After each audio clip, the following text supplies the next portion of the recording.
Hello student, कैसे हो आप? उम्मीद है कि बहुत ही अच्छे होंगे और हमारे ऑप्टिक्स सीरीज से अपनी रेगुलर पढ़ाई आप कर रहे होंगे। ऑप्टिक्स में लेक्चर नंबर 14 तक की आपने पढ़ाई कर ली होगी। लेक्चर नंबर 14 में हमने प्रिज्म के बारे में आपको बताया था और प्रिज्म से संबंधित कुछ फार्मूलों का डेरिवेशन मैंने कराया था। ये लेक्चर नंबर 15 है और इसमें जिन फार्मूलों का मैंने डेरिवेशन लेक्चर 14 में कराया था उस पर बेस्ड कुछ न्यूमेरिकल इस पर लगवाएंगे। और साथ ही साथ अभी चैप्टर खत्म नहीं हुआ है, अभी हम आपको वर्ण विक्षेपण के बारे में बताएंगे और साथ ही साथ प्रकाश के प्रकीर्णन के बारे में पढ़ाएंगे, लॉर्ड रेले का नियम बताएंगे, उस पर भी न्यूमेरिकल लगवाएंगे। आप अंत तक आप जुड़े रहना, पढ़ाई आप करते रहो। आज के सेशन की शुरुआत करने से पहले मैं चाहूंगा कमेंट में आप उस व्यक्ति का नाम लिखो जिसे अपनी जिंदगी में आप आइडियल मानते हो। तो लेक्चर नंबर 14 में मैंने जिन फार्मूलों का डेरिवेशन कराया था उस पर न्यूमेरिकल ले रहे हैं। पहला न्यूमेरिकल सामने है आपके। आप देखो, कांच के एक प्रिज्म का कोण 60 डिग्री है। आप जानते हो मैंने आपको समझाया था प्रिज्म कोण को कैपिटल ए से लिखते हैं। अच्छा, अल्पतम विचलन कोण कितना? 39 डिग्री है। कांच का अपवर्तनांक ज्ञात करना है और साथ में बगल में वैल्यू दिया हुआ है sine 49.5 degree, that is equal to 0.76। अब देखो, उसमें मैंने डेरिवेशन कराया था कि ए एन जी का तात्पर्य क्या? वायु के सापेक्ष कांच का अपवर्तनांक, that is equal to sine a plus delta min upon 2, ठीक, अपॉन साइन ए बाई 2। अब इसी में वैल्यू फिट किया जाए, that is equal to sine, आप देखो ए प्लस डेल्टा मिन, तो ए की वैल्यू कितनी है? 60 डिग्री। डेल्टा मिन की वैल्यू कितनी? 39 डिग्री अपॉन 2, फिर अपॉन साइन, और यहां पे a बाई 2, तो a की वैल्यू कितनी? 60 डिग्री बाई 2, ये हो गया। अब इक्वल टू साइन 60 और 39 दोनों को आप ऐड करो तो यहां पर हो जाएगा 99 बाई 2 अपॉन साइन, और यहां पे 60 अपॉन 2 तो बराबर कितना? 30 डिग्री इक्वल टू 99 को 2 से डिवाइड करो तो आप जानते हो साइन, और ये हो जाएगा 49.5 डिग्री। आप जानते हो 99 को 2 से डिवाइड करोगे यही आएगा। अच्छा, उसके बाद देखना अपान यहां पे साइन 30 डिग्री। अब A N G that is equal to sine 49.5, इसकी वैल्यू दिया हुआ है 0.76, ठीक। तो इस वैल्यू को हम यहां फीड करेंगे 0.76 अपान, और साइन 30 की वैल्यू कितनी? 1/2, और 1/2 का मतलब कितना होता है? 0.5, ठीक। तो दैट इज इक्वल टू 0.76 अपान 0.5, आप डिवाइड करो, ठीक। तो 0.76 अपान 0.5, आप देखना 0.76 अपान 0.5 बराबर कितना आ गया? 1.52, तो ये बराबर हो गया 1.52।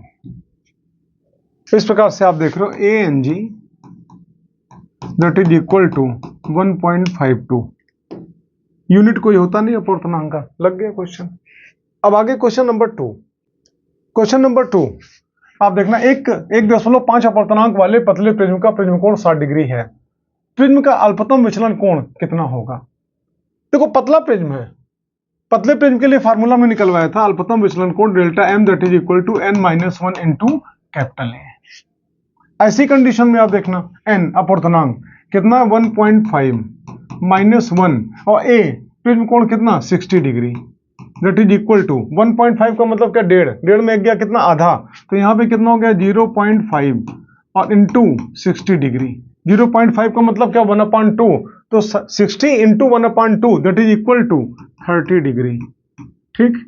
तो इस प्रकार से आप कह सकते हो delta m that is equal to 30 degree. अल्पतम विचलन कोण कितना होगा? 30 डिग्री होगा, ठीक।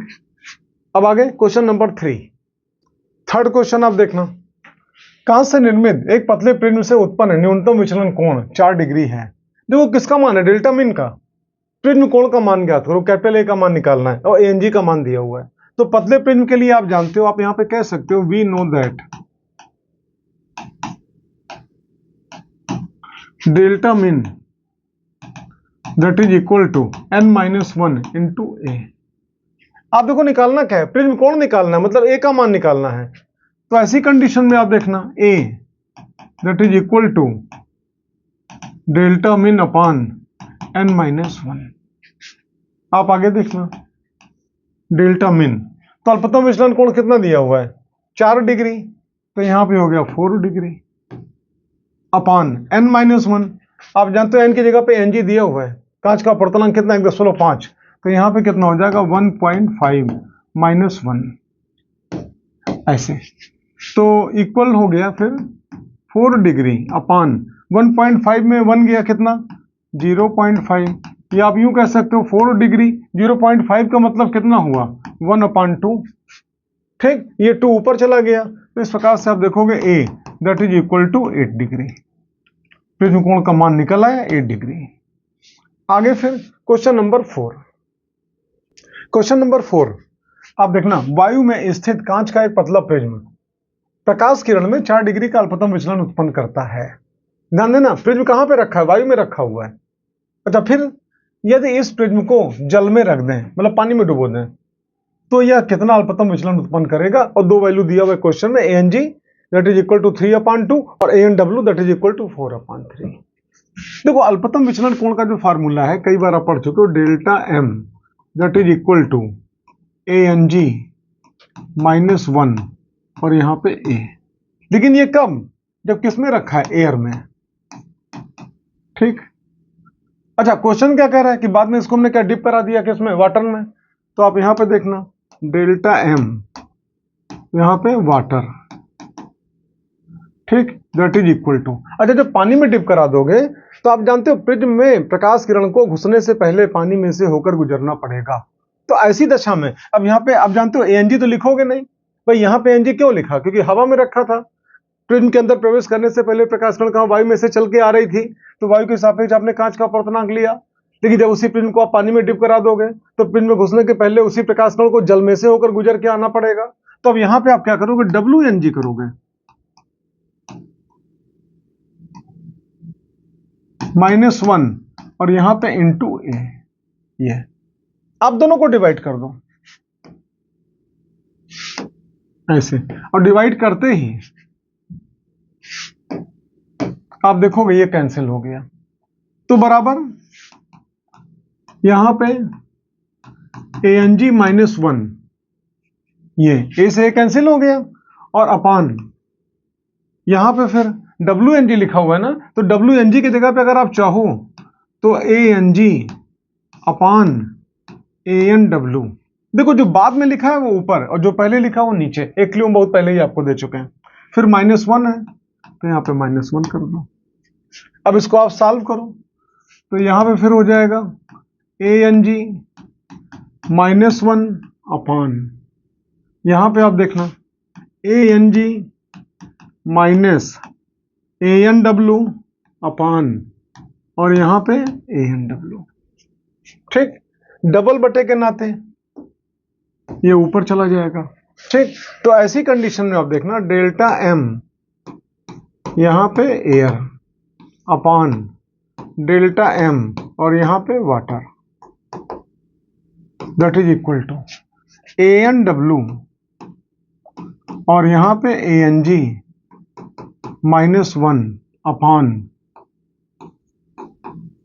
ANG और माइनस ANW। आप इसी को सॉल्व करो, इक्वल करो ANW, तो ANW की वैल्यू कितना है 4/3, फिर ANG कितना है 3/2 -1 अपान, फिर ANG 3/2 माइनस ANW कितना 4/3। फिर आप आगे देखना यहां पे 4/3, आप जानते हो 3/2 का मतलब क्या, डेढ़ में एक गया कितना हुआ आधा 1/2, तो यहां पे कितना हो जाएगा 1/2 अपान, यहां पे आप आओ 6 LCM हो गया, तो आप जानते हो 2 3 6 और 3 3 9 माइनस 3 दूनी 6 और 2 चौक 8, ये ठीक, तो यहां पे फिर आपका हो जाएगा ऊपर ऊपर मल्टीप्लाई करो, 4 गुणे 1 बराबर क्या 4/6, 4/6 ये, और यहाँ पे 9 में 8 गया 1, 1/6, और आप जानते हो 6 से 6 कैंसिल, तो बराबर कितना हो गया 4। ये किसकी वैल्यू आई? Delta m air upon delta M water. अब आगे देखना, चलो, delta m air upon delta M water that is equal to 4। अच्छा, क्वेश्चन में आप देखना, वायु में जब वो प्रिज्म रखा हुआ था तो ऐसी दशा में अल्पतम विचलन कोण कितना था? 4 डिग्री। आप यूं कह सकते हो delta m air that is equal to 4 degree. ठीक, तो ऐसी कंडीशन में आपको किसका? डेल्टा एम वाटर का वैल्यू निकालना है ना। आप देखना, इसको इधर भेज दो, इसको इधर बुला लो, तो आप यूं कह सकते हो डेल्टा एम एयर जिसकी वैल्यू कितनी है? 4 डिग्री, ये यहीं पे है, ये 4 नीचे आ गया, ठीक, और ये आपका उधर चला गया, डेल्टा एम और यहां पे वाटर। तो आप जानते हो 4 से 4 कैंसिल, तो यहां पे कितना हो जाएगा? Delta M water that is equal to 1 degree. ये आपका आंसर आ गया। ठीक, अब आगे चलते हैं क्वेश्चन नंबर 5 पे। क्वेश्चन नंबर 5, आप देखो, कांच का एक प्रिज्म जिसका कोण 72 डिग्री है, ये प्रिज्म कोण कैपिटल ए की वैल्यू है तथा अपवर्तनांक 1.66 है। आप जानते हो प्रिज्म किसका? कांच का बना हुआ है, वायु के सापेक्ष कांच का अपवर्तनांक कितना? 1.66 हो गया। अच्छा, फिर क्वेश्चन आगे कह रहा है कि 1.33 अपवर्तनांक वाले द्रव में रखा है कौन? प्रिज्म। प्रिज्म में से होकर जाने वाली समांतर किरणावली, मतलब वही समांतर प्रकाश किरणें के लिए अल्पतम विचलन कोण का मान क्या करो? डेल्टा मिन का मान निकालना है।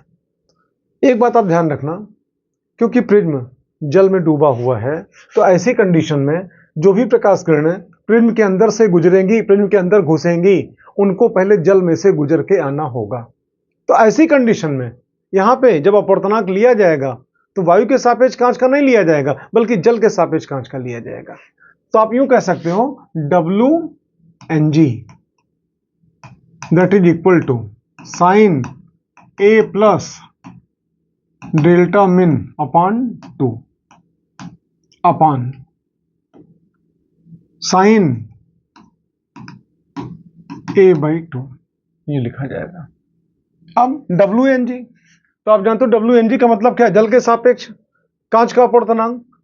तो आप जानते हो जो बाद में वो ऊपर और जो पहले वो नीचे, कई बार आपको एक ट्रिक हम समझा चुके हैं। आप देखना, तो WNG लिखा है, बाद में कौन है? G, ग्लास, तो यहां पे क्या हो जाएगा? ANG अपॉन, और पहले कौन है? W, तो यहां पे हो जाएगा ANW। ठीक, दैट इज इक्वल टू, अब साइन ए का मान कितना दिया हुआ है? 72 डिग्री प्लस डेल्टा मिन, इसी की वैल्यू निकालनी है, अपॉन 2 अपॉन साइन A/2। तो आप जानते हो ए कितना? 72 डिग्री अपॉन 2, ये है। तो आप यूं कह सकते हो एनजी का मान कितना? 1.66 अपॉन ANW कितना? 1.33, दैट इज इक्वल टू, यहां पे आओ, sign 72 plus delta min upon 2, इसको ऐसे लिखा रहने दो, अपॉन, अच्छा 72 अपॉन 2 है ना, बराबर कितना? 36 डिग्री, तो यहां पे हो गया फिर साइन 36 डिग्री। अब 1.66 को 1.33 से डिवाइड करेंगे। आप देखो डिवाइड करके कितना आता है? 1.248। अच्छा, एक बात और आप देखना, साइन 36 डिग्री, तो आप जानते हो साइन 36 डिग्री की वैल्यू दिया हुआ है 0.5878, तो यहां पे रख दो 0.58 और 78, ये ठीक। तो आप एक काम करो ना, इन दोनों को सॉल्व किया, इतना आया, इसको यहीं पे रोक लो, इसको इधर ट्रांसफर कर दो। तो आप यूं कह सकते हो इनटू 0.58 और 78 दैट इज इक्वल टू, अब यहां पे क्या हो जाएगा, sign 72 plus delta min upon 2। ठीक, हमने कुछ खास किया नहीं, 1.66 को 1.33 से डिवाइड किया तो कितना है 1.248। अच्छा, साइन 36 डिग्री की वैल्यू दिया हुआ था क्वेश्चन में, उसको यहां फीड किया तो नेक्स्ट लाइन में इसको हमने इधर शिफ्ट कर दिया, इधर बटे में इधर गुणे में आ गया, तो ये अकेला ऊपर बच गया, तो यहां पे कितना sign 72 plus delta min upon 2 आ गया। अब इसको जरा सॉल्व किया जाए, मल्टीप्लाई करो दोनों को। आप देखना 1.248 इंटू 0.5878, ये लो कितना आपका आया, आप देखना 0.7335744। ठीक, इस वैल्यू को हम यहां पे फीड करते हैं। अब देखो 0.7335, ये आगे आप देख रहे हो वहां पे 7 भी है, तो आप चाहोगे यहाँ पे 5 की जगह पे क्या 6 भी लिख सकते हो, तो यहां पे 6 हो गया। ठीक, that is equal to sine, ठीक, 72 प्लस डेल्टा मिन अपॉन 2। आप देखो 0.7336, अच्छा क्वेश्चन में क्या दिया हुआ है 0.7336 इक्वल टू, यहां पे देखो ये साइन 47.2 डिग्री। एक बुक में इसका गलत वैल्यू दिया हुआ था, सही वैल्यू हमने लिख दिया है। ठीक, तो ऐसी कंडीशन में अगर आप चाहो तो 0.7336 की जगह पे साइन 47.2 लिख सकते हो कि नहीं, आप लिखो यहां पे sine 47.2 degree that is equal to sine, और यहां पे 72 प्लस डेल्टा मिन अपॉन 2। देखो इधर भी साइन उधर भी साइन, दोनों तरफ साइन साइन काट दें। ध्यान रखना, कभी जिंदगी में ऐसा मत करना, एकदम गलत होता है। कभी भी आपका साइन साइन डायरेक्ट आप काट नहीं सकते, हमेशा कोणों की तुलना करी जाती है। आप यहां पे लिखोगे दोनों पक्षों के कोणों की तुलना करने पर, अब देखना दोनों पक्षों के कोणों की तुलना करने पर, चलो कंपेयर करो, तो इधर कितना 47.2 that is equal to 72 plus delta min upon 2। 2 को आप इधर शिफ्ट करा दो, तो आप या तो 2 से इधर गुणा करोगे तो क्या हो जाएगा 2 दूनी 4 और 2 सत्ते 14, 4 2 चौक 8 और 1 9, इतना हो गया। ठीक, 2 दूनी 4 हुआ, 2 सत्ते 14 के 4 हो गया, कैरी आपका कितना 1 हुआ, 2 चौक 8 1 9, ये बराबर हो गया 72 प्लस और डेल्टा मिन। अब 72 को आप इधर ट्रांसफर कर दो, तो 94.4 और minus 72 that is equal to delta min. अब माइनस करो तो आप जानते हो 0.4 तो सीधे ही आ जाएगा, क्योंकि इधर पॉइंट में कुछ है नहीं। अच्छा, यहां पे 4 में 2 गया कितना 2 हो गया, और 9 में 7 गया कितना 2, that is equal to delta min. तो इस प्रकार से आप यूं कह सकते हो delta min that is equal to 22.4 degree. ये अल्पतम विचलन कोण का मान निकला और आपका आंसर निकला। कई बार ये बोर्ड में पूछा जा चुका है। जिस बुक से मैंने वैल्यू उठाई थी, यहाँ पे एंगल गलत दिया हुआ था, सही एंगल हमने लिख दिया है, इस एंगल पे पूछा गया था। आगे चलते हैं फिर क्वेश्चन नंबर 6 पे। क्वेश्चन नंबर 6 आप आगे देखना, एक प्रिज्म का अपवर्तक कोण, मतलब जानते हो प्रिज्म कोण कैपिटल ए कितना 60 डिग्री दिया हुआ है। जब प्रकाशकण 45 डिग्री पर प्रिज्म पर आपतित होती है, मतलब आपतन कोण आई का मान दिया हुआ है, तो अल्पतम विचलन होता है। ठीक, अल्पतम विचलन कोण, अच्छा कोण हमने देखो ये लिख दिया, आपको जानकारी के लिए बताएं, ड़ा ऐसे भी लिखते हैं और ड़ा ऐसे भी लिखते हैं। सोच रहे हैं हिंदी का भी चैनल खोल दें, हिंदी भाई पंकज सर। आप देखना, अच्छा एक जानकारी आपको दें इसके पहले, जब हमने डेरिवेशन कराया था लेक्चर नंबर 14 पे प्रिज्म के बारे में, प्रिज्म द्वारा प्रकाश का अपवर्तन, तो वहां पे हमने आपको समझाया था अल्पतम विचलन की कुछ शर्तें मैंने बताई थी, 3 शर्तें मैंने बताई थी आपको। आप जानते हो अल्पतम विचलन की दशा में पहली बात तो आप जानते हो आपतन कोण और निर्गमन कोण दोनों बराबर होते हैं, और आपने देखा था जो अपवर्तित किरण थी वो पिंड के आधार के समांतर होती, इस प्रकार आपने वहां पे शर्तें आपने पढ़ी हैं। तो आपको समझाया अल्पतम विचलन की दशा में आपने देखा था कि आपतन कोण आई का मान निकला था a plus delta min upon 2। कोई प्रॉब्लम होगी? अपना नोट्स आपने जो तैयार किया होगा लेक्चर नंबर 14 का उसको देखना, और नहीं अगर आपने तैयार किया तो तैयार करो, और तब तक के लिए लेक्चर नंबर 14 का एक बार डेरिवेशन आप देखो, आप आगे देखना इसमें।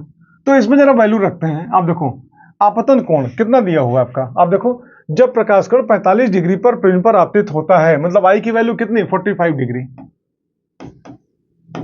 ठीक, दैट इज इक्वल टू ए का मान कितना 60 डिग्री,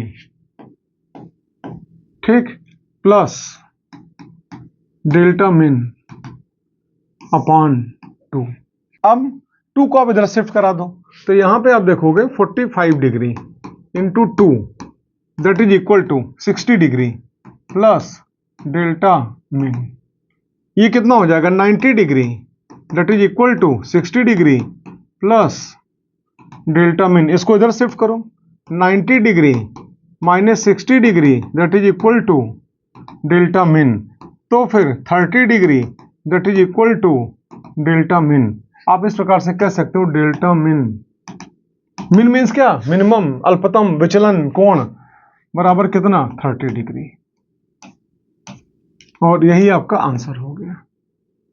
आगे चलते हैं क्वेश्चन नंबर 7 पे। क्वेश्चन नंबर 7 आप देखना, एक प्रिज्म के अपवर्तक तल में 48 डिग्री के आपतन कोण पर प्रकाश किरण गिरने पर प्रिज्म की अल्पतम स्थिति प्राप्त होती है। प्रिज्म कोण यदि 60 डिग्री हो तो अल्पतम विचलन कोण का मान बताओ, डेल्टा मिन का मान निकालना है।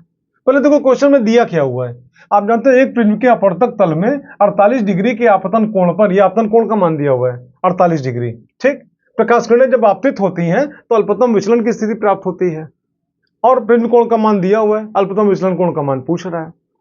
इसी प्रकार के आसान आसान क्वेश्चन कंपटीशन में भी आते हैं और आपके बोर्ड में पूछे जाते हैं। आपको ये आसान है, बेशक ये आसान है। अगर इसके पहले के 6 क्वेश्चन आप लगा चुके हो तो कायदे से आप यहाँ पे क्या वीडियो को पास करो, आप खुद लगा के दिखा दोगे। अगर आप ऐसा कर सकते हो तो आप करो, उसके बाद आप हमारा वीडियो देखो। देखो अल्पतम विचलन की दशा में आप जानते हो आपतन कोण i that is equal to a plus delta min upon 2। एक क्वेश्चन इसके पहले आप लगा चुके हो। अब आपतन कोण का मान कितना 48 degree that is equal to, अच्छा ए का मान कितना दिया हुआ है 60 डिग्री, तो आप यहां पे हो प्लस डेल्टा मिन, इसी का मान निकालना है अपॉन 2 को आप इधर भेज दो, तो आप जानते हो 48 degree into 2 that is equal to 60 degree plus delta min, 2 से मल्टीप्लाई करो, 2 8 16, 2 चौक 8 और 1 9, यहां पे कितना 96 degree that is equal to 60 degree plus delta min. तो इसको यहीं पे रोक लो और इसको इधर ट्रांसफर करो, 96 डिग्री और यहां पे 60 degree that is equal to delta min. अब इसमें से माइनस करो तो कितना हो जाएगा 36 degree that is equal to delta min. इस प्रकार से आप कह सकते हो कि delta min that is equal to 36 degree, और ये आपका आंसर आ गया। अब आगे चलते हैं क्वेश्चन नंबर 8 पे। क्वेश्चन नंबर 8 में आप देखते हो 5 डिग्री अपवर्तक कोण वाले प्रिज्म में से, देखो 5 डिग्री अपवर्तक कोण का मतलब क्या, प्रिज्म कोण कैपिटल ए का मान कितना है 5 डिग्री, पतला प्रिज्म है, श्वेत प्रकाश निर्गमित किया जाता है, इधर से हमने श्वेत प्रकाश डाला उधर आगे निकला। यदि लाल व नीले रंगों की किरणों हेतु प्रिज्म के पदार्थ का अपवर्तनांक 1.641 तथा 1.659 हो तो दोनों रंगों की किरणों के मध्य परिक्षेपण कोण का मान बताओ। लेक्चर नंबर 14 अगर आपने ढंग से पढ़ाई करी है, डेरिवेशन को आपने समझा है, तो वहां पे हमने कोणीय वर्ण विक्षेपण और उसी को हम क्या बोलते हैं परिक्षेपण कोण, थीटा का फार्मूला निकलवाया है। आपको याद दिलाए वहां फार्मूला क्या निकला था, theta that is equal to N V और माइनस एन आर और इंटू ए, जहां पे वी क्या फॉर वायलेट कलर, आर क्या फॉर रेड कलर, अपवर्तनांक प्रिज्म के पदार्थ का, और ए क्या है प्रिज्म का अपवर्तक कोण, और थीटा यही परिक्षेपण कोण है, या कोणीय वर्ण विक्षेपण भी आप कह सकते हो। अच्छा क्वेश्चन में आप देखना, क्वेश्चन में वायलेट कलर नहीं दिया है, कौन सा दिया है आप देखो, नीले व लाल, ठीक। तो अब जब तो पहले लाल लिखा हुआ है तो पहला वाला आपका लाल रंग का हो गया ये, ठीक, और बाद में नीला दिया हुआ है तो नीले रंग के लिए हो गया, वायलेट तो दिया ही नहीं है। कोई बात नहीं, आप जानते हो बैगनी के बगल में तो नीला होता है, आप चेंज कर लो। आप जानते हो इंग्लिश में क्या ब्लू बोलते हो, यहाँ पे वी की जगह पे क्या बी का प्रयोग कर लो। तो ऐसी कंडीशन में आप कह सकते हो वी नो दैट, या हम जानते हैं कि कोणीय वर्ण विक्षेपण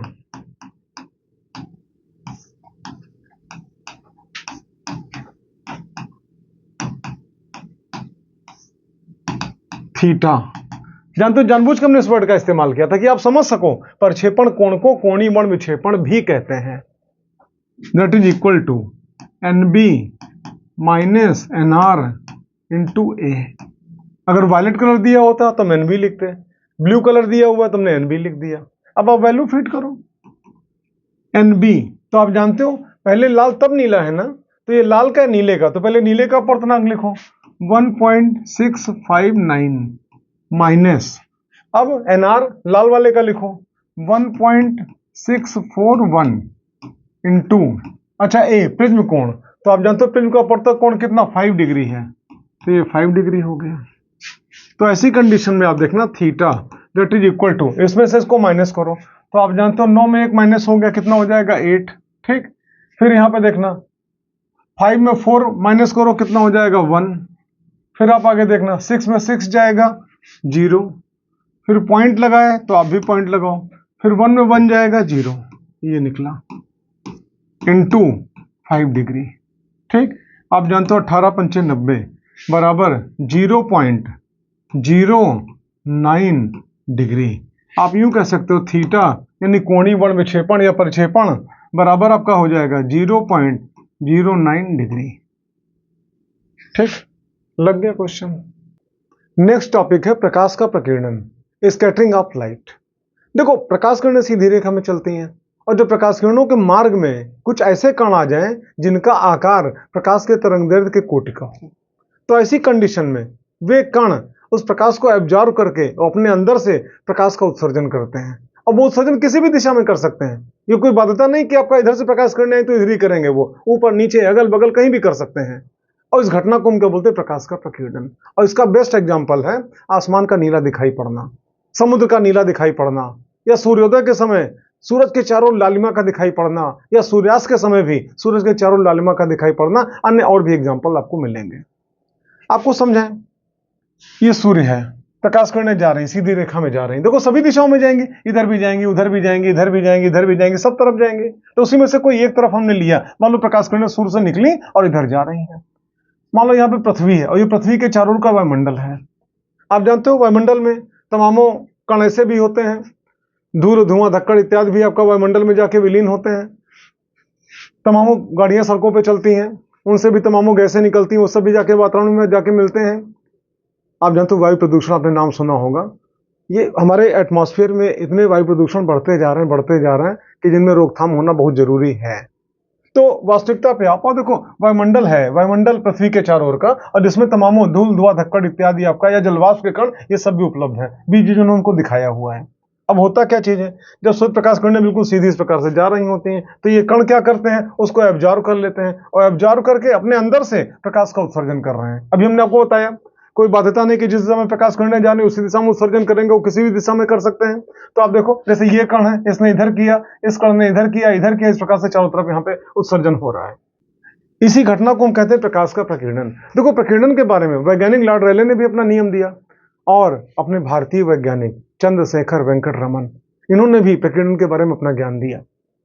देखो लॉर्ड रेले ने बताया कि प्रकीर्णित प्रकाश की तीव्रता अगर मान लो उसको हम आई से लिखें तो हमेशा तरंगदैर्घ्य के चतुर्थ घात के व्युत्क्रमानुपाती होता है। आप यूं कह सकते तरंगदैर्घ्य जितना ही ज्यादा होगा प्रकीर्णित प्रकाश की तीव्रता उतनी ही कम होगी, और तरंगदैर्घ्य जितना ही कम होगा प्रकीर्णित प्रकाश की तीव्रता उतनी ही ज्यादा होगी।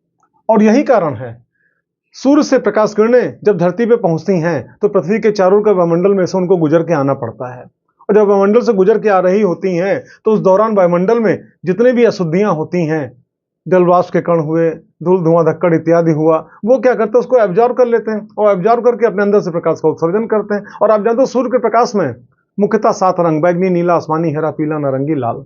तो अगर आपसे हम पूछें कि बताओ किसका तरंग सबसे ज्यादा है, तो आप बोलोगे लाल रंग का तरंग सबसे ज्यादा है। जानते हो यही कारण है खतरे का रंग लाल रंग का होता है। ये जीके का क्वेश्चन है। और बैगनी रंग का तरंग दैर्घ्य क्या होगा, सबसे कम होगा। दृश्य प्रकाश में 7 तरंग दैर्घ्य के प्रकाश किरणें हैं। अच्छा, अब आप देखना, तो लाल रंग का जो प्रकाश होगा उसका तरंग दैर्घ्य लैम्डा का मान सबसे ज्यादा, तो प्रकीर्णित प्रकाश की जो तीव्रता होगी लाल रंग के लिए सबसे कम होगी। और बैगनी रंग के लिए लैम्डा का मान सबसे कम, तो प्रकीर्णित प्रकाश में बैगनी रंग के प्रकाश की मात्रा सबसे अधिक होनी चाहिए। देखो, सूर्य का प्रकाश that is a mixture of 7 colour, 7 रंगों का मिश्रण, बैगनी, नीला, आसमानी, हरा, पीला, नारंगी, लाल। अगर आपसे पूछें किसका तरंग दैर्घ्य सबसे ज्यादा है, तो जानते हो लाल रंग का। किसका तरंग दैर्घ्य सबसे कम है, बैगनी रंग का। एक जीके का क्वेश्चन है, खतरे का रंग लाल रंग का होता है, बताओ क्यों। तो उसका आंसर है कि लाल रंग का तरंग दैर्घ्य सबसे ज्यादा होता है, इसलिए लाल रंग की प्रकाश किरणें दूर तलक जा सकती हैं, बहुत दूर से भी दिखाई पड़ेंगी, इसलिए खतरे का रंग लाल रंग का रखा जाता है। हम बैगनी रंग की बात करें, बैगनी रंग का तरंग दैर्घ्य सबसे कम होता है। अब आते हैं लाडरेले के नियम पे। अगर हम लाल रंग की बात करें तो लाल रंग के लिए लैम्डा का मान सबसे ज्यादा, तो प्रकीर्णित प्रकाश में लाल रंग के प्रकाश की तीव्रता क्या होगी, सबसे कम होगी, हमको दिखाई भी नहीं पड़ेगा जल्दी। अच्छा, वहीं पे हम बैगनी रंग की बात करें, बैगनी रंग के लिए लैम्डा का मान सबसे कम, तो प्रकीर्णित प्रकाश में बैगनी रंग के प्रकाश की मात्रा सबसे अधिक होगी।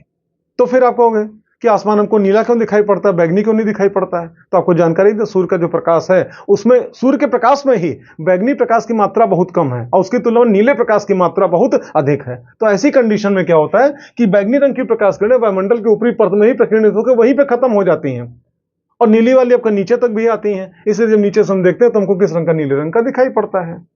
इस प्रकार से हमने लाडरेले का नियम देखा। अब हम रमन प्रभाव का जिक्र करेंगे। देखो, आसमान के नीले होने की व्याख्या तो हुई, लेकिन मेन समस्या रहती है कि समुद्र नीला क्यों दिखाई पड़ता है। अलग अलग वैज्ञानिकों का अपना अलग अलग विचार, उन्होंने यह भी विचार तर्क दिया कि आसमान नीला उसकी परछाई है, लेकिन यह बात हजम नहीं हो रही थी हमारे भारतीय वैज्ञानिक चंद्रशेखर वेंकट रमन, फक्र से नाम लेता हूं इनका, नोबेल प्राइज भी इनको मिला था उस वक्त। इनका कहना था कि भाई ऐसा कैसे कि आसमान की परछाई समुद्र बन गई, इसका मतलब आसमान का रंग बदले समुद्र का रंग बदल जाना चाहिए। इन्होंने इसी पे अपना रिसर्च किया और प्रकाश के प्रकीर्णन के बारे में अपनी भी जानकारी इन्होंने दी। इन्होंने कहा कि देखो, प्रकाश किरण चलती है फोटानों के रूप में, और जब फोटान द्रव कणों से टकराती हैं, हमने द्रव बोला, द्रव नहीं, द्रव मतलब क्या, लिक्विड, द्रव के कणों से टकराती हैं, तो उनका जो टक्कर होता है वो इलास्टिक कोलिजन नहीं होता है, बल्कि नॉन इलास्टिक कोलिजन होता है। तो ऐसी कंडीशन में जो प्रकीर्णित प्रकाश है उसमें फोटान की ऊर्जा बढ़ भी सकती है, घट भी सकती है। तो जिन जल के कणों से या द्रव के कणों से टकराने पर फोटान की ऊर्जा बढ़ गई, तो अगर ऊर्जा बढ़ जाएगी तो आप जानते हो न्यू का मान भी बढ़ जाएगा, न्यू का मान बढ़ेगा तो लैम्डा का मान घट जाएगा। अच्छा, उसी प्रकार से मान लो टकराने पर कुछ ऐसा हुआ कि फोटान की ऊर्जा घट गई, तो अगर फोटान की ऊर्जा घट गई तो न्यू का मान भी घट जाएगा, लैम्डा का मान क्या होगा, बढ़ जाएगा। और इसीलिए जब समुद्र से निकलने वाले प्रकाश का स्पेक्ट्रम प्राप्त किया गया तो स्पेक्ट्रम में एक मेन रेखा जो थी उसके साथ ही साथ 2 अलग अलग रेखाएं भी प्राप्त हुई।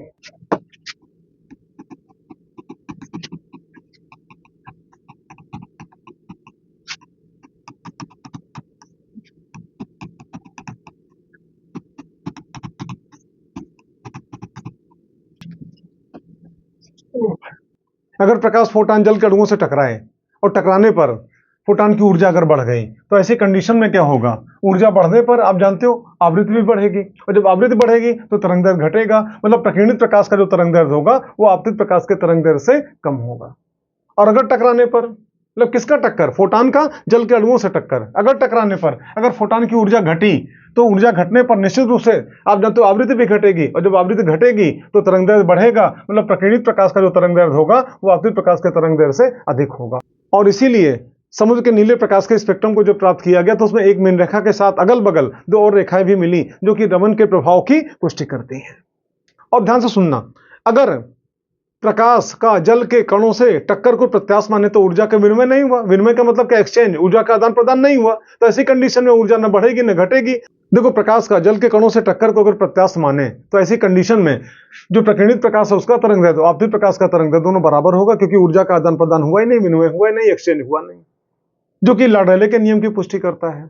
और अगर हम माने कि प्रकाश का जल के कणों से जो टक्कर है वो अप्रत्याश टक्कर है, तो ऊर्जा का आदान प्रदान हुआ, एक्सचेंज हुआ, कभी ऊर्जा बढ़ी कभी ऊर्जा घटी, और आपने देखा अगर ऊर्जा बढ़ी तो निश्चित रूप से आवृत्ति भी बढ़ी, अगर आवृत्ति बढ़ेगी तरंग दैर्घ्य घटेगा, मतलब प्रकीर्णित प्रकाश का तरंग दैर्घ्य आपतित प्रकाश के तरंग दैर्घ्य से कम होगा।